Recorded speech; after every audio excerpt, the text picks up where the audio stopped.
নমস্কাৰ আপোনালোকে নিশ্চয় ককা আইতা বিয়াখন দেখিছে ককাজনৰ বয়স হৈছে ৭৫ বছৰ আৰু আইতাৰ বয়স হৈছে ৬৫ বছৰ এই বয়সত বিয়া পতাটো জানো সম্ভৱ সঁচাই তেওঁলোকক সঁচাকৈ বিয়া পাতি দিলে কিন্তু সেই বিয়া দিনাখন আইতাজনী কিমানেই মেকআপ কৰিছে দেখোতে কিন্তু নিজৰে মনটো বেয়া লাগি গৈছে এনেকুৱা অনুভৱ হৈছে যেন আইতাজনী বহুত কষ্ট পাইছে আৰু ঠিক কাকাজনকো মানে ৰিপৰ্টাৰে হওক বা ইউটিউবাৰেই হওক তেওঁ কিমানেই প্ৰশ্ন সুধি আছে আৰু তেওঁ কৈছে গান গাবলৈ তেওঁ গানো গাইছে মানে তেওঁলোক দুইজনে যেন অশান্তিত আছে বহুত কষ্টৰ হৈ পৰিছে তেওঁলোকৰ কাৰণে বিয়াখন এনেকুৱা এটা অনুভৱ হৈছে আৰু তেওঁলোকক দেখি সকলোৱে কৈছে হক দিয়ক বৃদ্ধ বয়সত এজন লগৰী পালে আৰু বৃদ্ধ বয়সত তেওঁলোকে বিয়া পাতিছে হয় কিন্তু তেওঁলোক থাকিব ক'ত তেওঁলোকতো ক'বাত গৈ এক্সট্ৰাকৈ ঘৰ এটা ল'ব নোৱাৰে কিন্তু তেওঁলোকতো আকৌ থাকিব লাগিব সেই বৃদ্ধাশ্ৰমতে তেন্তে লাভটোনো কি হ'ল কি লাভ হ'ল সঁচাই তাত কিছুমান কথা আহি পৰিছে এই বিয়াখন যে মিছা বিয়া হৈ পৰিছে কাৰণ এখন বৃদ্ধাশ্ৰমৰ পৰা আন এখন বৃদ্ধাশ্ৰমলৈ কন্যাজনীক লৈ যাব তেওঁলোক কি হ'ল তেওঁলোকতো বৃদ্ধাশ্ৰমতেই থাকিব লাগিব গতিকে এনেকুৱা এখন নাটক বুলি কৈছে এজন যুৱকে মানে তেওঁ কৈছে যে এখন নাটক কেইটামান টকাৰ কাৰণে এই ককা আইতাহালক কষ্ট দিছে আৰু সেই যুৱকজনেনো কি কৈছে আৰু যুৱকজনৰ কথাখিনি আপোনালোকে শুনিবচোন কথাখিনি বাৰু সঁচা যেনেই লাগিছে মানে তেওঁ সঁচা কথাই কৈছে আৰু আপোনালোকে সেই কথাখিনি শুনি এটা মতামত আগবঢ়াবচোন তেওঁ কোৱা কথাখিনি শুদ্ধ নে অশুদ্ধ মোৰ কিন্তু শুদ্ধ যেনেই লাগিছে আৰু সেই বিয়া দিনাখন মোৰো অনুভৱ হৈছে যেতিয়া মই চাই আছোঁ তেতিয়া আইতাজনীক যেতিয়া মেকআপ কৰিছে চুলি হিট দিছে তেতিয়া যেন এনেকুৱা অনুভৱ হৈছে যেন আইতাজনী বহুত কষ্ট পাইছে সেই মই এই যুৱকজনে কোৱা কথাখিনি মই আপোনালোকক শুনাব বিচাৰিছোঁ আপোনালোকে শুনি এটা কমেণ্ট কৰিবলৈ নাপাহৰিব ৬৫ বছৰীয়া আৰু ৭৫ বছৰীয়া বৃদ্ধাক বিয়া পাতি দিয়া হ'ল যিটো সময়ত ভালকে শুনিব যিটো সময়ত অসমত বিভিন্ন সমস্যা ভাৰাক্ৰান্ত মূল্য বৃদ্ধিৰ সমস্যা হওক আপোনাৰ নিবনুৱা সমস্যা হওক কোম্পানীৰ ল'ৰা ছোৱালীবিলাকক বহুত টাইম খটুৱাই কম পইচা দিয়া হওক বিভিন্ন সমস্যা ভাৰাক্ৰান্ত সেইবিলাক কিন্তু সমস্যাৰ কাৰণে সংবাদ মাধ্যমবিলাকে কিছু বুলি কৈছোঁ মুক্ত কণ্ঠে মাত দিব নোৱাৰে আজি এই বিয়াখনৰ বিষয়ে কৈছোঁ এইখন বিয়া নহয় এইখন হৈছে মেকিং একদম দেখিলে স্পষ্টকে গম পায় এইখন মেকিং বৃদ্ধাশ্ৰমলৈ মানুহ কিয় আহে বৃদ্ধাশ্ৰমলৈ মানুহৰ সংসাৰৰ জ্বালা যান্ত্ৰণা সকলো শেষ কৰি যেন স্বৰ্গতহে তেওঁলোক আকৌ আহি পালে বিভিন্ন সমস্যা বিভিন্ন জ্বালা যান্ত্ৰণাৰ পিছত উপায়ন্তৰ হৈ বৃদ্ধাশ্ৰমত আহি কিছুদিন মৃত্যুৰ আগত সুখেৰে থাকিব বিচাৰে ককা আইতাসকলক যেতিয়া আমি দেখো বৃদ্ধাশ্ৰমত আমাৰ বুকুখন ফাটি যায়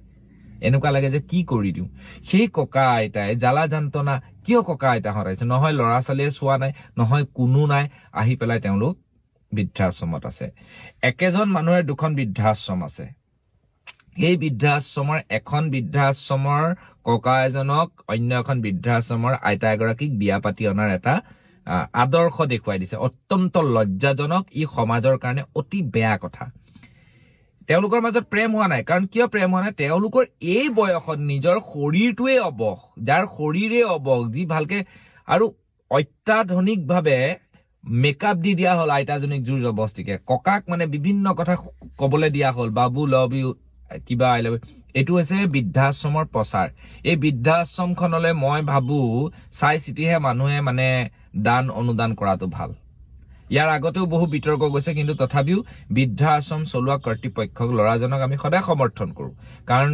বৃদ্ধাশ্ৰম এখন চলোৱাটো বহুত কষ্টৰ কথা যোনে তোনে নোৱাৰে মানে কোটি টকা দিলেও বৃদ্ধাশ্ৰম চলাব নোৱাৰে সেইখিনিলৈকে তেওঁ ঠিকে আছে কিন্তু অতি বেছি লোভ মোহ হ'লে মানুহৰ বেয়া যিসকল ককা আইতাই মায়া মোহ ত্যাগ কৰি আহি ইয়াত স্বৰ্গ সুখ ল'বলৈ আহিছিল তেনেকুৱা ককা আইতাক আকৌ মায়া খনাই দিলে বহুতে লিখিছে আয়ৈ দেখি জীৱনৰ শেষ সময়ত তেওঁলোকে জীৱন সংগিনী বিচাৰি পাইছে খুব ভাল হৈছে মিছা কথা তেওঁলোকক কালি গোটেই দিনটো শাস্তি দিয়া হ'ল মানসিকভাৱে শাস্তি দিয়া হ'ল শাৰীৰিকভাৱে শাস্তি দিয়া হ'ল আৰক্ষীয়ে তৎকালীনভাৱে নিজাববীয়াকৈ এটা গোচৰ ৰুজু কৰি গোটেইখিনিকে যিসকলে এই প্ৰৰোচনা কৰিছে এই ব্যৱস্থাটো মানে বনাই দিছে তেওঁলোকক এৰেষ্ট কৰিব লাগে আৰু কিছু ইউটিউবাৰৰ কথা কৈছো কিছু ইউটিউবাৰ কণ্ঠশিল্পীৰ কথা কৈছো কেইটামান পইচা আৰু নিজৰ পাব্লিচিটিৰ জহত কিছুৱে পইচাৰ কাৰণে, কিছুৱে পাব্লিচিটিৰ কাৰণে। বৃদ্ধাশ্ৰমলৈ গৈছো, বিয়া খাইছো, এইটো এটা পাব্লিচিটি। কিছুৱে পইচাৰ আশাত এই বিয়াখন প্ৰচাৰ কৰিছে। ককা আইতাক আগবাঢ়িবই নিদিয়ে, একদম মোবাইলৰ ওপৰত। আপুনি কি ক'ব এই মুহূৰ্তত? এজনে কৈছে জান আই লাভ ইউ, হেৰি আই লাভ ইউ, দেহা আই লাভ ইউ। এইবোৰ মিছা কথা। সাংঘাতিক ধৰণে শাৰীৰিক মানসিক অত্যাচাৰ চলিছে। এইটো আমি বিভিন্ন মহলৰ মানুহে কালি কথা পাতিছো। আমি ৰাতি কালি বহুত ইয়াৰ বিষয়ে বিভিন্ন ধৰণৰ কথা পাতিছো। এইবিলাক কাম নকৰিব। যিবিলাকে সমাজত বেয়া বিয়পাব পাৰে সেইবিলাক কাম নকৰিব। আপুনি বৃদ্ধাশ্ৰম খুলিছে, আপুনি বৃদ্ধাশ্ৰমৰ কাৰণে ইমান কষ্ট কৰিছে, তাৰ কাৰণে আপোনাক হাজাৰবাৰ চেলুট।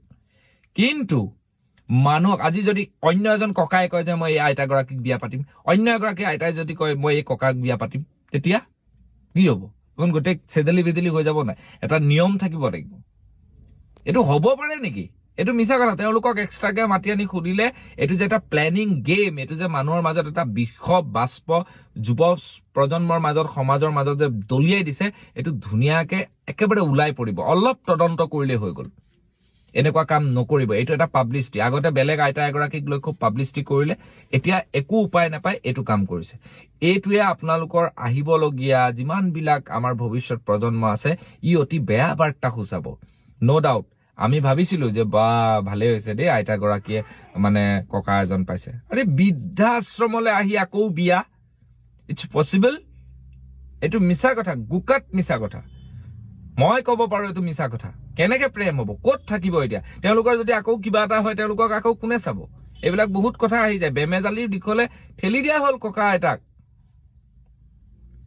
এই সমাজখনৰ মাজত এটা বেয়া প্ৰভাৱ বিস্তাৰ কৰি দিয়া হ'ল। মাথো টকা টকা টকা, ইয়াৰ আঁৰত হৈছে টকা লাগে, ইয়াৰ আঁৰত হৈছে টকা লাগে। একদম চিধা কথা।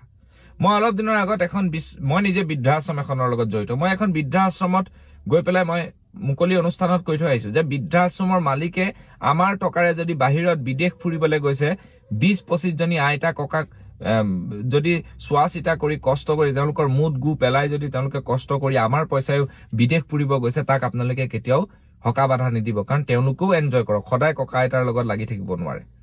সেইবুলি কৈছো। আমি ইমানখিনিলৈকে ছাপোৰ্ট কৰো।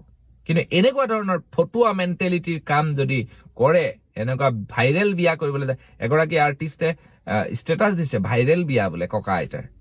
এইটোৱে হৈছে আজিৰ দিনৰ পৰিৱেশ। সমাজ আৰু কিমান নিম্ন খাপলৈ যাব? কিয় সমাজৰ মুধা ফুটা ব্যক্তিসকল তালৈ গৈছে বিয়া খাবলৈ? কিয় গৈছে? তেওঁলোকক নো ডাউট তেওঁলোকক কিবা সহায় কৰিবলৈ গৈছে, চব মানুহ সহায় কৰিবলৈ যায়। আমিও ডনেশ্যন কৰিছো আগতে। কিন্তু এই বিয়া পাতি ককা আইতাক পুনৰ এই যে এটা মায়া জালৰ ভিতৰত ভৰাই দিলে, ইয়াৰ কাৰণে দণ্ডনীয় কোন? এইটো উচিত বিচাৰ ৰাইজে কৰিব লাগে।